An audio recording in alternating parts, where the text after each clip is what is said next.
Assalamualaikum warahmatullahi wabarakatuh. Kaum muslimin rahimakumullah. Di sini kita akan mengisahkan sahabat Nabi yang mulia Salim Maula Abu Huzaifah radhiyallahu anhuma. Kisah beliau dinukil dari beberapa kitab, yakni Al-Bidayah wan Nihayah karya Ibnu Katsir, Sifatus Safwah, Al-Hakim dalam Al-Mustadrak yang dinukil dari Siyar A'lamin Nubala. Untuk itu, tonton terus video ini hingga selesai untuk mengetahui kisah selengkapnya. Salim termasuk orang yang mula-mula masuk Islam, turut serta dalam perang Badar, dekat hubungannya dengan Nabi, serta seorang yang berilmu, pribadi yang berperangai lembut, baik, dan diberkahi ini adalah seorang hamba sahaya milik Subayyah binti Yu'ar al-Ansari. Melihat sifat-sifat mulia tersebut, wanita itu pun membebaskan dan memerdekakannya. Akan tetapi, suami Subayyah, Abu Huzaifah bin Utsbah, merasa khawatir Salim tersesat dan terlantar dalam menjalani kehidupan seorang diri. Karena itulah Abu Huzaifah segera membawanya pergi ke tanah haram, lalu berdiri di hadapan sekumpulan orang Quraisy seraya berseru, "Saksikan oleh kalian semua bahwa mulai sekarang laki-laki ini adalah anak angkatku. Bahkan dia sudah seperti anak kandungku sendiri." Sejak itu, orang-orang memanggilnya Salim bin Abu Huzaifah. Tak berselang lama, Allah Subhanahu wa Ta'ala mengizinkan cahaya ilahi terbit dan mancar di segala penjuru Mekah, yang kelak menyinari segenap alam dengan petunjuk dan rahmatnya. Muhammad pun diutus sebagai Rasul terakhir, tidak lain untuk mengeluarkan manusia dari gelapnya kekufuran dan kejahilan menuju terang tauhid dan keimanan. Abu Huzaifah serta putranya Salim termasuknya Allah beri kelapangan dada untuk memeluk Islam sejak awal dakwahnya. Ikatan kekeluargaan di antara keduanya pun semakin bertambah dari hari ke hari. Agamanya yang menyatukan hati dua insan ini, dan dia menanamkan cinta hakiki di antara mereka. Tidak lama kemudian, Islam menghapus tradisi tabanni. Manusia diperintahkan untuk mengembalikan anak-anak hasil adopsi kepada ayah-ayah mereka demi menjaga kemurnian nasab. Maksudnya, disebarkanlah setiap anak yang pernah kalian angkat kepada ayah kandung mereka. Tanpa ragu, kaum muslimin menyambut perintah Al-Khaliq, Rabb yang maha mulia lagi maha tinggi. Dan sejak itu, Abu Huzaifah terus mencari tahu keberadaan orang tua Salim, namun tidak juga kunjung menemukannya. Seiring dengan berjalannya waktu, orang-orang menyebut Salim dengan panggilan Salim Maula Abu Huzaifah. Nama inilah yang populer hingga wafatnya. Di tengah samudera cinta sesama mukmin ini, Abu Huzaifah berkehendak memperkuat ikatan kekeluargaan dengan Salim. Untuk itu, dia menikahkan Salim dengan putri saudaranya yang bernama Fatimah binti Al-Walid bin Utbah, wanita pemilik kehormatan dan kemuliaan nasab. Inilah Salim, sahabat yang mengimami orang-orang muhajirin yang mula-mula masuk Islam di Masjid Quba, dan termasuk yang menjadi makmum kala itu adalah Abu Bakar As-Siddiq dan Umar bin Al-Khattab.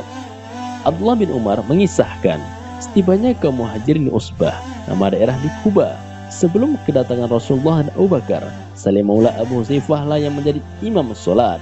Ketika itu dialah yang paling banyak menghafal Al-Quran. Rasulullah sendiri menjadikan Salim sebagai salah seorang dari 4 orang yang ilmu Al-Qurannya dianjurkan supaya diambil oleh para sahabat. Diriwayatkan dari Abdullah bin Amr bahwa dia mendengar Rasulullah bersabda, "Pelajarilah Al-Quran dari 4 orang ini: Abdullah bin Mas'ud, Salim Maula Abu Huzaifah, Ubay bin Ka'ab, dan Mu'az bin Jabal."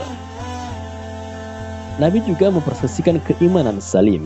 Dinukil dari Amr bin As, "Suatu ketika penduduk Madinah dibuat panik oleh sesuatu, maka aku mendatangi Salim.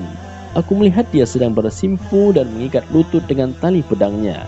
Lalu aku mengambil pedangku dan ikut bersimpu seperti dirinya.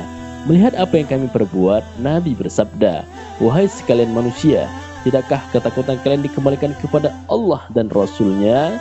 Tidak sanggupkah kalian berbuat sebagaimana 2 orang beriman ini?' Setelah sekian lama tidak berjumpa, akhirnya Abu Huzaifah dipertemukan kembali dengan saudaranya seiman, Salim, di bumi kemuliaan Badar. Di medan jihad pada perang Badar ini pula keduanya berjihad bersama-sama demi meninggikan kalimat La ilaha illallah. Allah pun menunjukkan dada kaum mukminin atas orang-orang musyrik dengan memberikan kemenangan nyata. Pada perang Yamamah, pertempuran yang melibatkan pasukan Muslim dan pasukan Musailamah al-Khazzab, Abu Huzaifah dan Salim menunjukkan keteladanan dalam keberanian menghadapi para pengikut Nabi palsu. Keduanya pantang mundur dan terlihat selalu berupaya meraih mati syahid di mana dan kapanpun kesempatan untuk itu berada. Ketika itu bendera kaum Muhajirin dipegang oleh Salim Maula Abu Huzaifah, sedangkan bendera kaum Ansar dipegang oleh Sabit bin Qais. Perang antar kedua kubu muslimin dan musyrikin pun berkecamuk. Bani Hanifah sekutu Musailamah menunjukkan perlawanan dahsyat. Para sahabat saling memberi nasihat dan motivasi seperti seruan salah seorang mukmin, "Wahai para penghafal surah Al-Baqarah, sesungguhnya sihir akan musnah pada hari ini." Dalam situasi genting tersebut, Sabit bin Qais menggali lubang untuk memendam kedua kakinya hingga separuh betis. Dengan kaki terbenam di tanah, dia memegang erat-erat bendera Ansar. Setelah terlebih dahulu memakai pewangi khusus mayat dan mengenakan kain kafan, lantas tetap teguh di situ hingga terbunuh. Abu Huzaifah berpesan, "Wahai para qari, hiasilah Al-Quran dengan perbuatan." Kemudian menyerang orang-orang kafir dengan gagah berani. Selama beberapa saat mereka dapat dibuat kewalahan, namun pada akhirnya dia pun gugur. Adapun Salim, dia mengambil bendera dengan tangan kanan, dan saat tangan itu ditebas pedang musuh hingga putus, bendera diambil dengan tangan kiri. Musuh tidak tinggal diam, maka ditebas pula tangan kirinya hingga putus. Namun sahabat ini tidak menyerah. Dia memeluk bendera dengan dada seraya melantunkan ayat, "Bismillahirrahmanirrahim. Wa ma Muhammadun illa rasul qad khalat min qablihi rusul. Afa imma ta'aw qutilan qalabatum ala a'qabikum." Dan Muhammad hanyalah seorang rasul. Sebelumnya telah berlalu beberapa rasul. Apakah jika dia wafat atau dibunuh, kamu berbalik ke belakang murtad? Quran Surah Ali Imran, surah ketiga ayat 144. Sebelum rohnya yang mulia keluar dari jasad, di akhir hayatnya Salim mencari laki-laki yang amat dicintai karena Allah semasa hidup, Abu Huzaifah. Sanubarinya mendambakan sekaligus berharap agar dia mengumpulkan dua insan yang mencintainya ini di surga. Ternyata Allah benar-benar menyatukan dua muslim sejati ini. Keduanya dianugerahkan mati syahid pada perang Yamamah. Sungguh jasad Salim ditemukan di sisi bekas majikannya, Abu Huzaifah. Seakan-akan bahasa tubuh kedua sahabat Rasulullah tersebut menyiratkan, kelak kita pasti bersua kembali di surganya, tetap dalam keadaan bersaudara, saling berhadapan di atas ranjang-ranjangnya. Semoga Allah meridhai Salim Maula Abu Huzaifah radhiyallahu anhuma dan seluruh sahabat-sahabatnya. Wallahu a'lam bishawab.